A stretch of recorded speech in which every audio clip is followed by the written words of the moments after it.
Have you ever asked yourself what's wrong with me? I know I have. Well, if you've asked yourself that more than once, it's possible you could be a highly sensitive person or an HSP. And unfortunately, a whole lot of shame can come with feeling like something's wrong with you. Let's have a look at 3 common characteristics of highly sensitive people that can lead to feelings of shame. Hi, I'm Ashton. I'm a licensed psychotherapist. I'm an HSP myself, and let's have a look. So the first characteristic I want to look at today is having more needs than a person without the trait. Because the more sensitive you are, the more needs you have. So for example, you could look at, I love the orchid daisy analogy. So when you think about an orchid has a lot of needs because it's sensitive. It's a sensitive flower. It needs just the right amount of light, water, temperature, humidity. A daisy, on the other hand, is technically a weed, and it doesn't have as many needs. So the orchid is more sensitive, having more needs. The daisy, less sensitive, therefore less needs.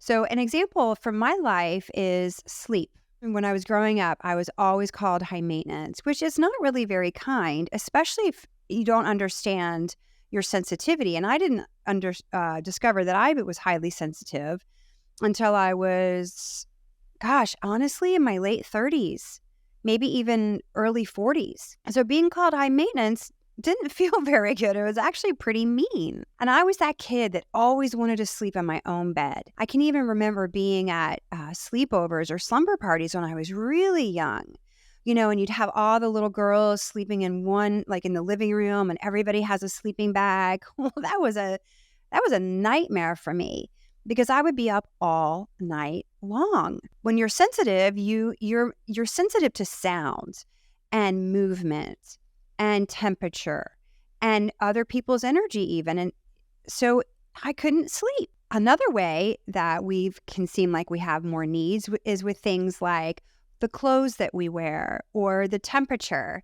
You could say we have the Goldilocks syndrome. So everybody has a calibration.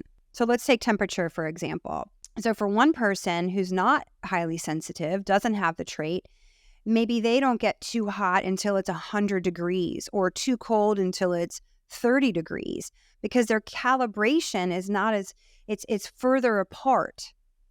But if you're a highly sensitive person, maybe you get really hot at 80 degrees or really cold at 40 degrees or 50 degrees. I mean, when it's 50 degrees outside, I'm freezing because we have a much more finely tuned calibration. Okay, so let's look at clothing. That's another example of calibration. So somebody without the trait could be maybe wearing wool, the really scratchy wool, and it's, is really irritating you. But somebody with the trait, sensory processing sensitivity, maybe it's just a label in your clothing. We're always cutting out the labels, and you got to make sure you get it like right next to the clothing, or you'll be able to feel it. So we can feel like we have too many needs because of our sensitivity. The second characteristic I want to talk about is our deep capacity for empathy. This is the one where you may have been called too sensitive.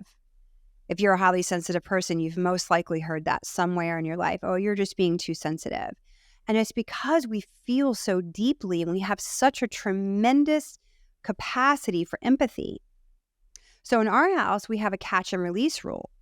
That means that when we see a bug, any kind of bug, we catch it and we put it outside. The only one we don't do it with are wasps because they're really challenging. Sometimes we do, but they can sting you and really hurt. And mosquitoes. Otherwise, we're catching those bugs. My daughter's getting really good at it. She's 6. And we're putting them outside. Why? Because we feel deeply, even for bugs. And if I see somebody stomping on a bug, that really pains me. That seems probably silly to other people, right? Which is why we can feel like there's something wrong with us because nobody else is feeling sad or startled or shocked when somebody's stomping on a bug. But even saying that sounds horrible to a highly sensitive person. Back to the first example that I gave about having more needs, we can feel like there's something wrong with us if we're the kid that's awake all night, not sleeping, and everybody else is zonked out sleeping next to you. Or we're the ones who walk into a gathering and everybody else is perfectly comfortable, but we're, putting on our extra sweater because it's too chilly for us. We're not in the pack. We are an outlier because we are about 20% of the population.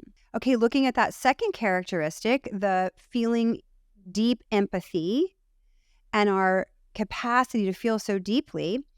Once I was at my daughter's dance recital when she was 5, and I started to cry. I was crying because I was so moved at just the beauty and innocence of these little girls doing this dance recital. There was no other parent in the room crying. And actually, I had a mom friend across the room that saw me, and she started laughing at me. I mean, I can laugh at myself now about that, but when I was younger, I might not have. I mean, I definitely didn't to some things.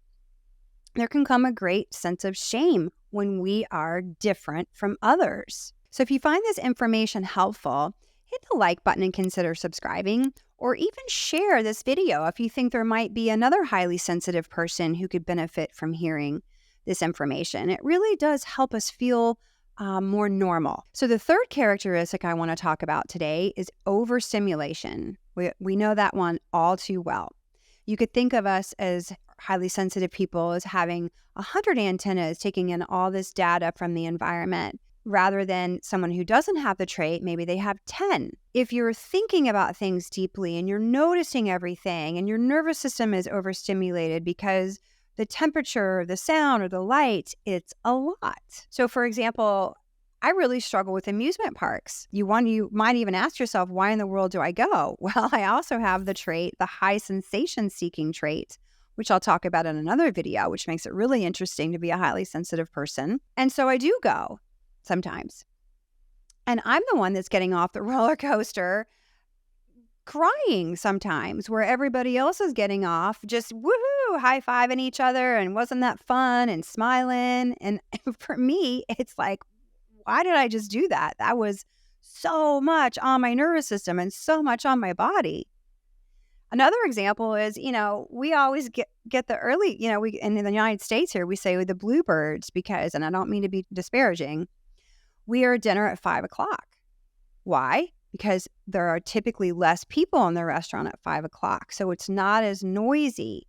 It's not as busy. So the sounds, the energy, all the people. So when you understand these characteristics and you can learn to love yourself for them instead of feeling shame about them, you too can claim your sensitivity as your greatest asset.